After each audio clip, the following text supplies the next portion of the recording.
Hello అందరికీ welcome to మా పల్లె రుచులు. నేను మీ శ్రావణి. ఈరోజు మన ఛానల్లో క్యారమెల్ పుడ్డింగ్ ఎలా తయారు చేసుకోవాలో చూసేద్దాం రండి. ఫస్ట్గా దానికోసం ఒక మిక్సీ జార్ తీసుకోండి. నెక్స్ట్ వచ్చేసరికి బ్రెడ్ కూడా తీసుకుందాం. చూస్తున్నారు కదా, బ్రెడ్ ఈ విధంగా ముక్కలుగా చేసి మిక్సీ జార్లో వేసేసుకుందాం.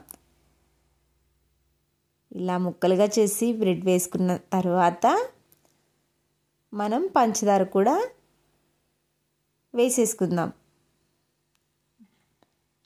చూసారు కదా, ఈ విధంగా పంచదార కూడా వేసుకున్న తర్వాత మనం కాచి చల్లార్చిన పాలు పక్కన పెట్టుకున్నాం కదా, ఆ పాలు కూడా పోసేసుకుందాం.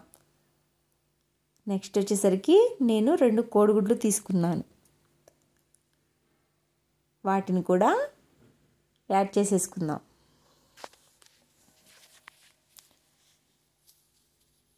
చాలా ఫ్లఫీగా చాలా టేస్ట్గా ఉంటుంది ఈ క్యారమెల్ పుడ్డింగ్.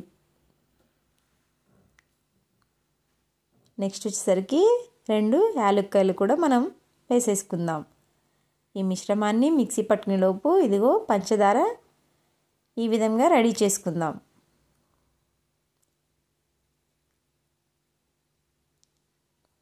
చూసారు కదా,